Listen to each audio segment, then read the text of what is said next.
ఓం కామాఖ్యే వరదే దేవి నీలపర్వతవాసిని తం దేవి జగన్మాత యోని ముద్ర నమోస్తుతే.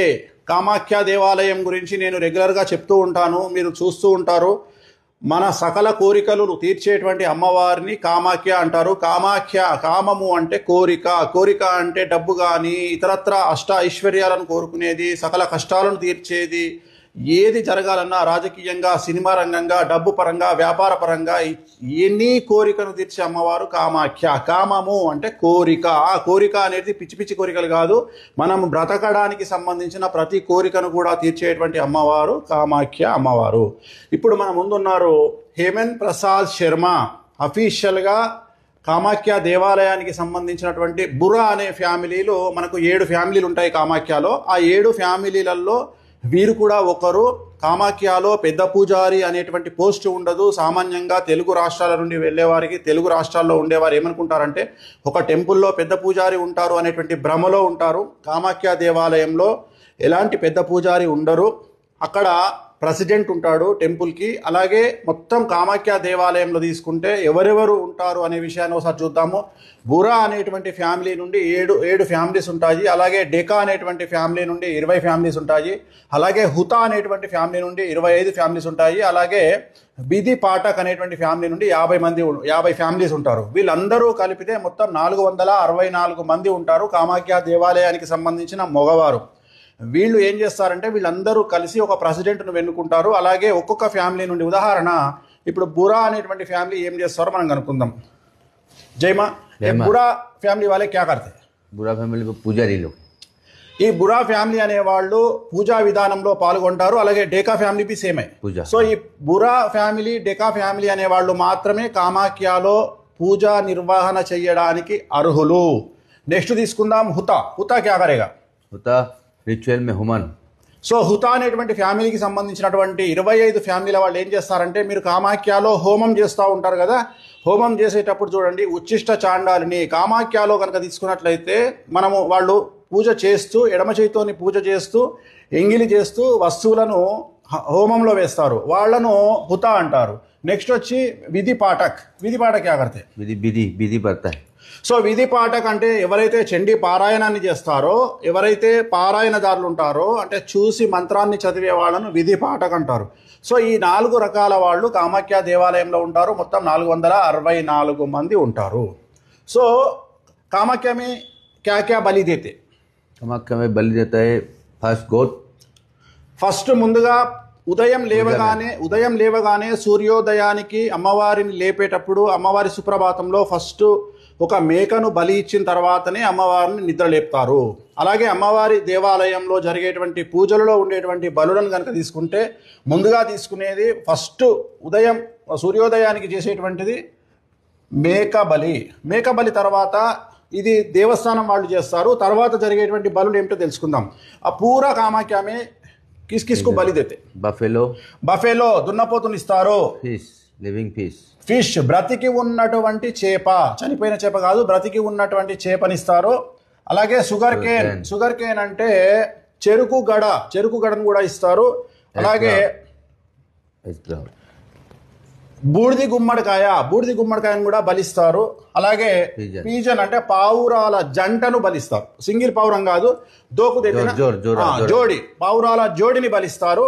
అలాగే డక్ అంటే బాతును కూడా బలిస్తారు. కొన్ని సందర్భాలలో ప్రత్యేకమైన దినాల్లో షీప్ కు కోన్సా మాసం ఏదైతే శ్రావణ మాసం దాటిన తర్వాత ప్రత్యేకమైన రోజులలో షీప్ అంటే గొర్రెను కూడా బలిస్తారు. సో ఇది ఓవరాల్గా కామాఖ్య దేవాలయంలో ఎవరైనా భక్తులు వెళ్ళి పూజలు చేసుకోవాలంటే ఈ రకాల బలులు ఇస్తారు. ఇది అఫీషియల్గా విత్ పర్మిషన్. ఇది ఆ దేవాలయంలో నిర్వహింపబడేటువంటి పూజా కార్యక్రమాలు. అలాగే చాలామంది మాట్లాడుతూ ఉంటారు తంత్ర మార్గంలో, వామాచారంలో జరిగేటువంటి విధి విధానాల్లో బలి మరియు మద్యము అనేటువంటిది చాలా రెగ్యులర్గా వాడుతూ ఉంటారు. చాలా దేవాలయాలు ఉన్నాయి, రాజరప్ప కానీ, తారాపీఠ్ కానీ, కామాఖ్య కానీ, చాలా దేవాలయాలలో ఇది జరుగుతుంది. కామాఖ్యలో కోడిని ఎందుకు ఇవ్వరు అంటే, ఒకసారి నరకాసురుడు అమ్మవారి దగ్గరికి వచ్చి అమ్మవారిని పెళ్లి చేసుకుంటాను అని అడుగుతాడు, అంటే బెదిరిస్తాడు నరకాసురుడు. అప్పుడు కామాఖ్య అమ్మవారు ఏం చెప్తారంటే, నువ్వు తెల్లవారే లోపు అంటే సూర్యోదయం లోపు కనుక నువ్వు ఈ గుడి నిర్మాణాన్ని, ఈ మెట్ల నిర్మాణాన్ని, ఈ హాల్ నిర్మాణాన్ని కనుక చేయగలిగినట్లయితే నిన్ను నేను పెళ్లి చేసుకుంటాను అని చెప్తారు అమ్మవారు, కామాఖ్య అమ్మవారు. అప్పుడు ఏం జరుగుతుంది అంటే నరకాసురుడు ఆ గుడిని నిర్మించేటువంటి సందర్భంలో అప్పుడు గడియారాలు ఉండవు కాబట్టి రాత్రిపూట తెల్లవారక ముందే కోడి తెల్లవారింది అని కూస్తుంది. కూయగానే అమ్మవారు ఏం చెప్తుంది, చూసావా నువ్వు నా గుడి నిర్మాణాన్ని చేయలేదు కాబట్టి నేను వివాహం చేసుకోను అని చెప్పేసి అంతటితో వాళ్ళిద్దరి మధ్యన సమాప్తమవుతుంది. అప్పుడు అందుకని కోడి ఇప్పుడు కూడా ఏ హెన్ కిధర్ రాయేగా మందిర్ మే ये हम लोग का सलंता माता का ऊपर. సో ఏదైతే అమ్మవారు ఉన్నారో అమ్మవారి పై ప్రాంతంలో మీకు కోడి అనేటువంటి విగ్రహం కనిపిస్తుంది. అది ఇప్పటికీ కూడా అలాగే ఉంది. और ये जो नरनारायण का राजू है वो अंदर में मंदिर का अंदर है. సో నరనారాయణుడు అనేటువంటి రాజు అప్పుడు ఉన్నటువంటి ఆ ప్రాంతాన్ని పాలించినప్పుడు అక్కడ ఉన్నటువంటి ఆ ఒక పూజారి ప్రతిరోజు అమ్మవారికి నైవేద్యం పెట్టేటప్పుడు, పూజ నిర్వహించేటప్పుడు రాత్రి అమ్మవారు వచ్చి నాట్యం చేసేది. నాట్యం చేస్తున్న సందర్భంలో రాజు ఏమంటాడంటే, రోజు నువ్వు అమ్మవారిని చూస్తూ ఉన్నావు, నేను ఒక్కసారన్నా చూడాలనుకుంటున్నా అని చెప్పి అంటాడు. అమ్మవారు నాట్యం చేసేటప్పుడు దిగంబరంగా ఉండేవారు. సో అలాంటి సందర్భంలో నాట్యం చేస్తుంటే చూడాలి అనే కోరిక రాజుకు కలిగి ఒకరోజు పండితుడి ఇష్టం లేకపోయినా, అయ్యగారి ఇష్టం లేకపోయినా ఒకసారి దొంగతనంగా వచ్చి అమ్మవారు నాట్యం చేస్తుంటే చూస్తాడు. అప్పుడు అమ్మవారు ఆ రాజును నరనారాయణ్ని శపిస్తుంది. ఏమని శపిస్తుంది అంటే, మీరు రాయిగా నువ్వు శిలగా మారిపోవాలి అని శపిస్తుంది. ఇప్పటికీ కూడా అమ్మవారి వెనకాతలనే ఆ విగ్రహం ఉంటుంది. మాతాజీ కా మూర్తికి ఓ అన్న బహారైనా పీచే వెనకాతల ఆ నరనారాయణుడి విగ్రహం ఉంటుంది, చూడొచ్చు. సో ఆ నరనారాయణుడి రాజు నుండి కుటుంబముకు ఒక శాపం ఇచ్చింది అమ్మవారు. ఏమని అంటే, మీరెవ్వరూ కూడా ఈ దర్శనానికి రావద్దు, ఈ మందిర్లో దర్శనం చేసుకునే రైట్స్ మీకు ఎవరికి లేవు అని చెప్పించింది. ఇప్పుడు వాళ్ళు ఎవ్వరు వాళ్ళ ఫ్యామిలీ నుండి లేరు. అవి కోన్ బచాయా ఉస్మే లేడీ బచాయనా ఇప్పుడు యాన్సిస్టర్ లో ఒక లేడీ మాత్రమే మిగిలి ఉంది. నరనారాయణుడి ఫ్యామిలీకి సంబంధించినటువంటి ఒక స్త్రీ మిగిలి ఉంది. సో ఆమె కూడా దేవాలయానికి వచ్చి దర్శనం చేసుకునే రైట్స్ లేవు. సో ఇది అలాగే చాలా మంది శంకరుల వారు, ఆదిశంకరాచార్యుల వారు బలులు నిషేధించారు అని చెప్తారు. అది చాలా తప్పు. బలులు నిషేధించలేదు. ఆయన బలులు నిషేధించడానికి ప్రయత్నం చేసి కామాఖ్య దేవాలయాన్ని దర్శించినప్పుడు ఇక్కడ బలులు జరుగుతున్నాయి అని చెప్పి తెలుసుకొని బలులు బంద్ చేయడానికి ప్రయత్నం చేసి అక్కడ రాజశ్యామల యాగం చెయ్యగా ఒక మేక దానంతల అదే వచ్చి ఆ యాగంలో దూకి చనిపోతుంది. చనిపోయిన తర్వాత అప్పుడు అనుకుంటారు ఆదిశంకర్ల వారు, ఇది నా వల్ల అయ్యే పని కాదు, ఏ దేవతకు సంబంధించిన ఆచారం అలాగే జరగాలి అని అక్కడ ఉన్నటువంటి ఆచారాన్ని అలాగే ఉంచి ఆయన ఈ ఇతరత్వ దేవాలయాల ప్రచారానికి వెళ్ళిపోతారు. ఇది ఒరిజినల్గా జరిగింది. అండ్ అఫీషిयल वो नवरात्रि में क्या करते? नवरात्रि में स्पेशल पूजा रहता है, वो 15 डेज का 15 डेज का क्या देते? नवमी तो नवमी జనరల్గా మనకు నవరాత్రులు ఎప్పుడు స్టార్ట్ అవుతాయి? మనకు పాడ్యమి నుండి దశమి వరకు మనం చేస్తాం. సో జనరల్గా అంటే అమావాస్య తెల్లారి నుండి స్టార్ట్ అవుతుంది. కానీ వీళ్లకు నవమి నుండి నవమి వరకు టెంపుల్లో జరుగుతుంది. నవమి నుండి నవమి అంటే ఇట్ ఈస్ కాల్డ్ 15 డేస్, అంటే పక్షం పాటు జరుగుతుంది. ఆ పక్షంలో ఏం చేస్తారంటే ఏ సప్తమి और అష్టమి और నవమి అంటే మహాబలి అంటారు దాన్ని. సో సప్తమి, అష్టమి, నవమి నవరాత్రుల్లో మనలాగా పాడ్యమి నుండి స్టార్ట్ అవ్వదు. నవమి టు నవమి నవరాత్రులు జరుగుతాయి కామాఖ్యలో.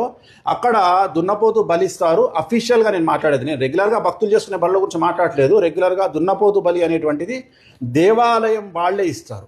సో దేవాలయం వాళ్ళు ఇక్కడ సప్తమి, అష్టమి, నవమి 3 రోజుల పాటు ఈ దున్నపోతు బలి అనేటువంటిది ఇస్తారు. అండ్ ఇంకొక ముఖ్యమైన విషయము, ఇంతకు ముందు చాలా బలులు జరిగేవి. ప్రతిరోజు దున్నపోతు బలులు చాలా జరిగేవి. కానీ నాకు తెలిసి ఒక సంవత్సరం క్రితం అనుకుంటా, అంటే చాలామంది అంటుంటారు వేణుస్వామి వల్ల సౌత్ ఇండియాలో కామాఖ్య గురించి తెలిసింది అంటే చాలామంది, కొంతమంది నన్ను విమర్శిస్తూ ఉంటారు, అంత సీన్ ఉందా వేణుస్వామి. కానీ నిజంగా ఇక్కడ ఒకటే ఫ్లైట్ ఉండేది, 3500 ఫ్లైట్ టికెట్ ఉండేది హైదరాబాద్ నుండి. ఈరోజు హైదరాబాద్ నుండి ఫ్లైట్ వెళ్ళాలి అంటే 15,000 అవుతుంది. 5 ఫ్లైట్లు ఉన్నాయి కామాఖ్యకి. నిజంగా అమ్మవారి దయ వల్ల, అమ్మవారు నాకు ఇచ్చినటువంటి ఆ దయ వల్ల, కరుణ వల్ల, లేదా ఒక బ్లెస్సింగ్స్ వల్ల నేను ఇవాళ అమ్మవారి గురించి సౌత్ ఇండియాలో ప్రచారం చేయడానికి అమ్మవారి భక్తుడిగా నేను ఇక్కడ ఉన్నాను. సో నా వల్లనే అమ్మవారు చాలామందికి తెలియడం జరిగింది, చాలామంది వెళ్తుంటారు. సో అక్కడికి వెళ్ళినటువంటి తర్వాత ఇలాంటి పూజలు నిర్వహించుకునేటువంటి అవకాశాలు మనకు ఉంటాయి. ఖచ్చితంగా ఎలాంటి పూజ నిర్వహించినా అఫీషియల్గా అక్కడే అఫీషియల్గా నిర్వహిస్తారు.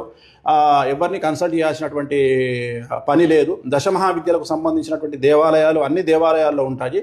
సో ఇప్పుడు ఎందుకు ఈ టాపిక్ మాట్లాడుతూ ఉన్నానంటే, ఇంతకు ముందు దున్నపోతు బలులు చాలా జరిగేవి, కానీ కితనే దిన్ సే ఏ 7 బలీకు కమ్ కర్కే 7 బలి రఖా హై. అభి 1 సాల్. సో 1 ఇయర్ అవుతుంది. ఇంతకు ముందు విపరీతంగా జరిగేవి. ఒక్కొక్క రోజు నేనే ఒకరోజు 15, 16 నా కళ్ళతో చూశాను. కానీ ఇప్పుడు ప్రతిరోజు అన్ని దేవాలయాలకు కలిపి 7 బలులు మాత్రమే ఇస్తూ ఉన్నారు. ఓన్లీ 7 బలీస్. అంటే మేక బలులు ఎన్నైనా ఇస్తారు, కానీ దున్నపోతు బలులు మాత్రము 7 బలులు ఇస్తారు. అండ్ సూర్యోదయం నుండి స్టార్ట్ అయినటువంటి బలులు కరెక్ట్గా మధ్యాహ్నం 1 గంట. బలి కబ్ రుక్తా హై? 1 బజే. మధ్యాహ్నం 1 గంటకు బలి ఆపివేస్తారు. అలాగే దర్శనం కూడా మధ్యాహ్నం 1 గంట తర్వాత లోపలికి పంపించరు. 1 గంట నుండి 3 గంటల వరకు, మధ్యాహ్నం 1 గంట నుండి 3 గంటల వరకు దర్శనాన్ని నిలిపివేస్తారు.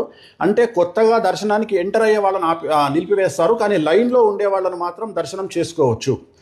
దర్శనం అనేది కంప్లీట్ చేసుకోవచ్చు. తిరిగి మళ్ళీ కబ్ కోల్తా హై ఫిర్ మందిర్ 3 బజే. సో మళ్ళీ మధ్యాహ్నం 3 గంటలకు తిరిగి గుడి ప్రారంభమవుతోంది. సో అప్పటి నుండి కరెక్ట్గా సూర్యాస్తమయానికి ముందు కరెక్ట్గా గుడిని బంద్ చేస్తారు. ఉదాహరణ చలికాలం తీసుకుంటే 5:20, 5:30కి మనకు చీకటి అవుతుంది, సూర్యాస్తమయం జరుగుతుంది, బంద్ చేస్తారు. మామూలుగా ఎండాకాలంలో అయితే 6:10కి బంద్ చేస్తారు. సో ఎట్టి పరిస్థితుల్లో రూల్ ఏంటంటే, సూర్యాస్తమయానికి ఈ దేవాలయము కామాఖ్య మెయిన్ టెంపుల్ అనేటువంటిది క్లోజ్ అవుతుంది. హారతి ఇచ్చి సాయంకాలం క్యా కర్తే హారతి దేకే బంద్ కర్తే. హారతి ఇచ్చి అమ్మవారికి స్పెషల్గా హారతి ఇచ్చి అమ్మవారిని ఆ దేవాలయాన్ని తాళం వేస్తారు. సో అగర్ కోయి जब करना वाला, कोई तंत्र मार्ग से जाना वाला, कौन सा टाइम पे जाके उधर बैठ सकते? उधर 10 बजे तक खुला रहता है रात में, बाहर. సో రాత్రి పూట ఎవరైనా తంత్ర మార్గంలో వెళ్ళేవాళ్ళు, వామాచారంలో వెళ్ళేవాళ్ళు, ఎవరైతే ఈ అమ్మవార్లకు సంబంధించినటువంటి జపాన్ని చేసుకుంటారో వాళ్ళందరూ కూడా రాత్రి 10 గంటల ప్రాంతంలో వెళ్ళి దేవాలయం బంద్ ఉన్నటువంటి సందర్భంలో ఆ దేవాలయ ప్రాంగణంలో కూర్చొని పూజలు నిర్వహించిన వారికి చాలా చాలా చాలా చాలా గొప్ప శక్తులు ఏర్పడతాయి. సమాజాన్ని మంచిగా ఉద్ధరించేటువంటి శక్తులు ఏర్పడతాయి. అలాగే ఇంకొక ముఖ్యమైన విషయం చెప్పుకుందాం. ఉదర్ కుబేర్ కా క్యా స్పెషల్ है? कामाख्या मंदिर में कुबेर है बोल के किसी को भी नहीं मालूम. इधर तेलुगु स्टेट्स में किसी को भी नहीं मालूम. सो क्या है कुबेर जी का? जो उनका जितना ऑर्नामेंट्स, गोल्ड, सिल्वर जो है वो कुबेर जी का उसमें रखता है. वो मतलब एक तरह का वो रक्षा करता है उसमें है, उसमें रखते हैं. उसमें वो क्या कुबेर बोलता है उसको? धन कुबेर, धन कुबेर और जल कुबेर. जल कुबेर. ఏ జల్ కుబేరే, ధన్ కుబేరే? దో హై. సో చాలా విచిత్రమైనటువంటి అంశము, చాలా మందికి తెలియనటువంటి అంశము. కామాఖ్య దేవాలయంలో జల కుబేరుడు, ధన కుబేరుడు అనేటువంటి ఒక 2 దేవతలు ఉన్నారు. సీక్రెట్ ఉస్మే కిసి కో ఎంట్రీ నహీ, ఎవరిని పంపించరు. చాలా సీక్రెట్.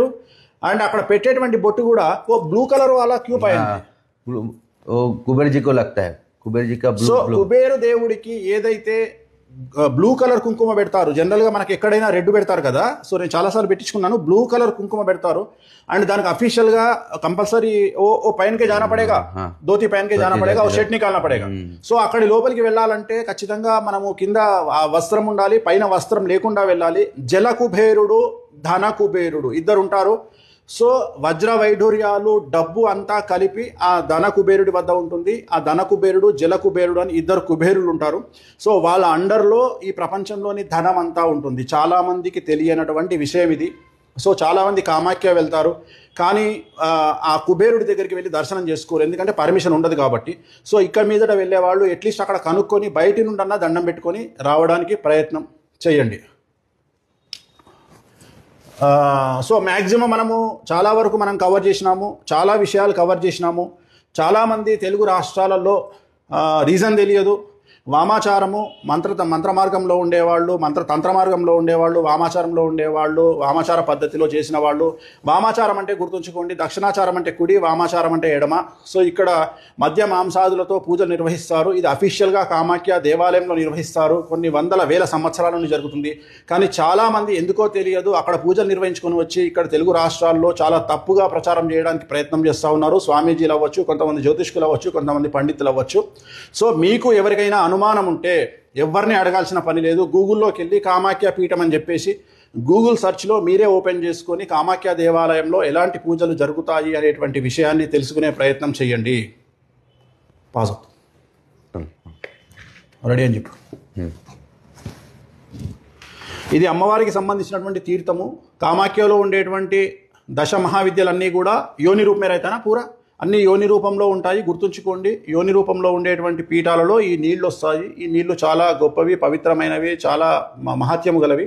వీరు స్వామివారి వాళ్ళ నాకు తెచ్చి ఇవ్వడం జరిగింది. జనరల్గా కామాఖ్య నుండి ఎవరు వచ్చినా టెంపుల్కు సంబంధించిన వాళ్ళను నేనే అందరినీ చూసుకుంటాను. హైదరాబాద్కి వచ్చినప్పుడు అందరినీ చూసుకుంటాను. స్వామి ఇవాళ రావడం జరిగింది, 3 రోజులు ఇక్కడే ఉన్నారు. సో వారి ఇది నాకు ఇవ్వడం జరిగింది. జై మా కామాఖ్య. జై మా.